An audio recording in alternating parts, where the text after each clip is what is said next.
Hi,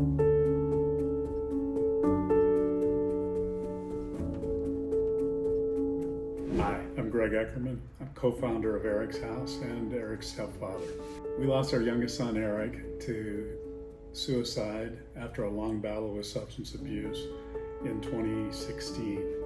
And as a result of our experience, we determined that there was a real need for support for those of us that have gone through this kind of tragic loss. And we structured EricsHouse based on things that we learned in our journey and the things that worked for us. It's really difficult to find a safe space to be able to express your feelings. And what we found was, while there are some outstanding support offerings for people who are struggling with suicide ideation, the survivors of loss to suicide or substance abuse are often forgotten. Men often feel very reluctant to share their pain. It's such a heavy burden, and so much, especially with losses like ours, so much of this gets impeded by common feelings of guilt or shame or anger. And those feelings need to be expressed to be able to move beyond them. And so it's really interesting. The dynamic of the men's group for me, is just beautiful to watch it unfold. The first meeting or two can be a little awkward for the new guys coming in. It's hard to put yourself in that place where you talk about what's essentially your greatest fear and how it's manifested in your life. And so it takes guts to do that. The floodgates kind of open.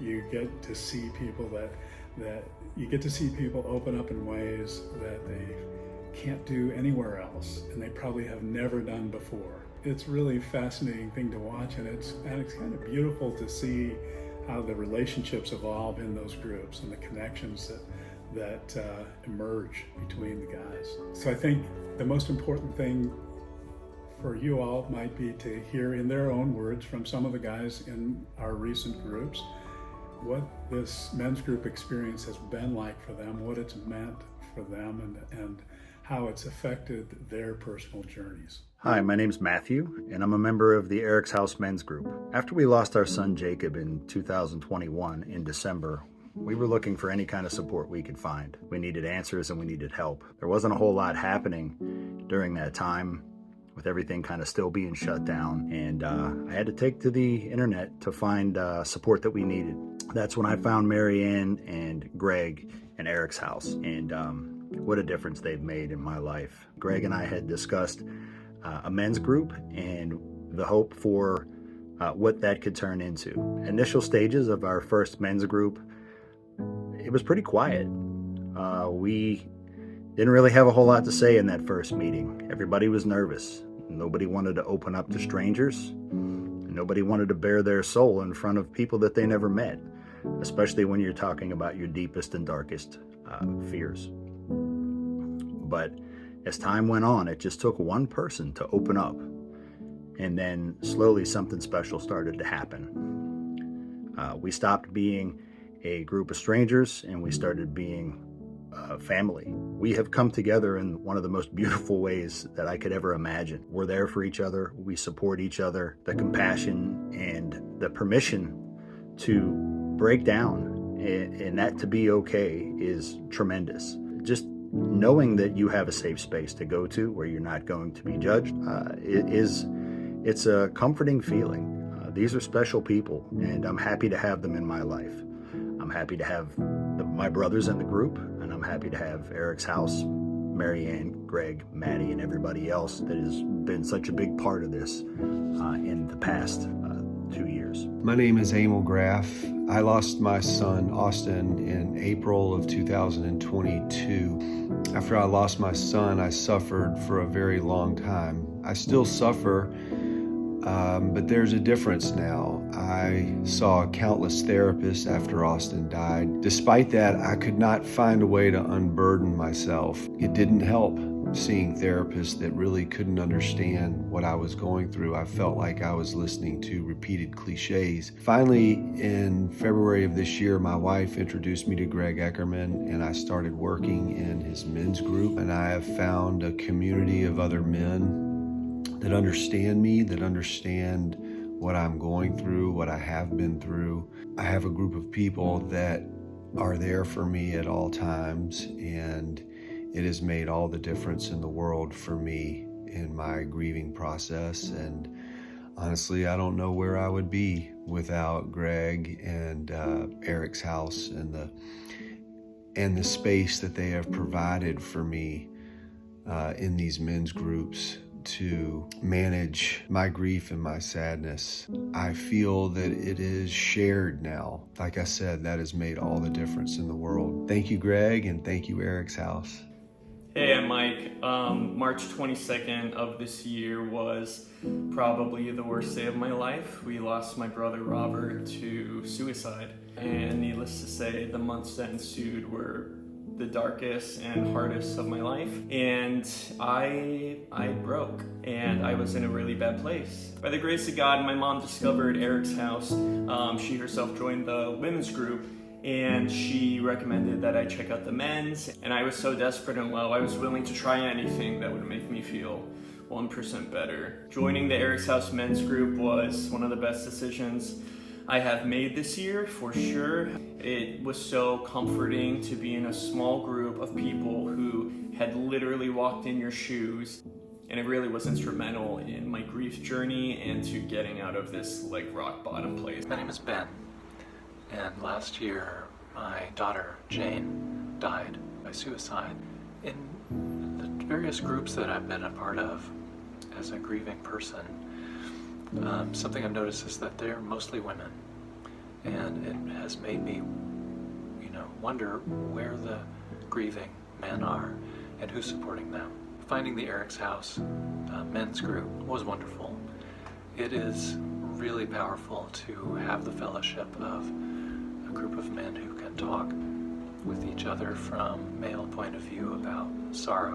Anyone who has been through intense grief will tell you that it's incredibly isolating, and I think perhaps it's especially isolating even for men. So this group is a lifeline, and I can see every week what a difference it makes.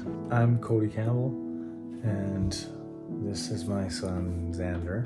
We lost Xander to suicide.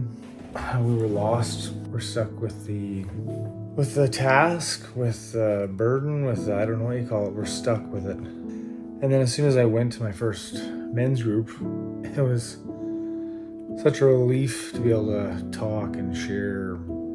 And ever since my very first meeting, I have looked forward to it every single week. I continue to look forward to it, and we've made some great connections with people in it. I just recommend it for any person who's hurting from a loss, but especially for us men, because we don't do this very good on our own. Hi everybody, my name is Carter Mayberry.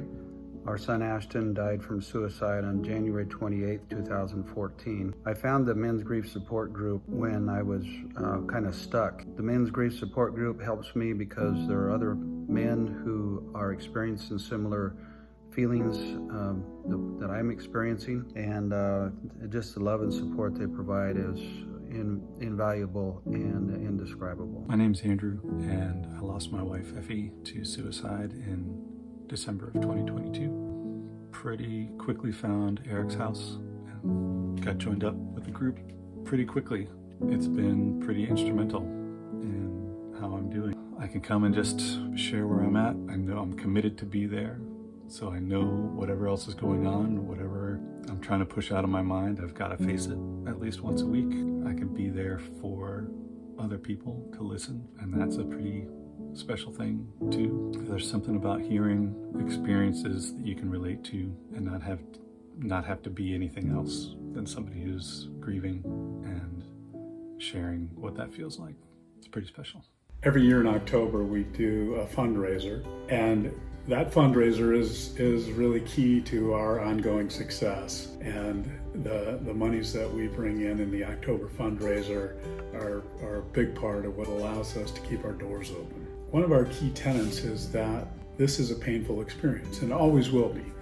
This will be painful for the rest of our lives. So we've evolved a metaphor that I've found personally helpful. When we encounter the pain of our loss, when we learn to embrace it, we do it because we learn that love and the pain of loss are just two sides of the same coin. And the interesting thing about that metaphor is both sides of a coin, of course, are exactly the same size. And so the metaphor of the coin led us to a project to develop our own EricsHouse coin. It is very tactile, and it becomes a tool to sort of aid in learning to dose. If we can encounter the pain and learn to flip the coin and look at the love behind it, then that gives us a way to meter our exposure. It's really perhaps the most important survival tool that we can learn. I like the metaphor that one side can represent our grief and the other side can represent the love that we feel for the person that is, and mentally trying to flip that coin over whenever the grief starts to become overwhelming. I absolutely love the coin that they developed. I mean, it is so true. You know, the amount of pain equals the amount of love. And I bought one not only for myself, but for my mom and dad. And it's just a great reminder to have in your pocket, especially when you're feeling low and dark, that on the other side of that is profound love. And the magic of it is that you can be in a group of people where you look at every man and know that he appreciates the intensity of the pain and equally appreciates the meaningfulness of the love. It's connecting and it's meaningful. We also have a lot of other resources that address some of those sort of more holistic needs. We have spiritual companioning, links to counselors who are very, very good at this. It's really important to recognize that you don't have to tough it out and that you don't just get over it. And most certainly, it's not true that time heals all wounds, but it does take time and it takes hard work. This is probably the hardest work that any of us will ever do, and we shouldn't do it alone. If you're able, we need your support. We operate on a very bare bones kind of structure. Almost every dollar we get goes to services, and we have found that the need for our services is growing exponentially. So if you're able, if you're willing, we would love to have your support. I promise you, we make very good use of the money.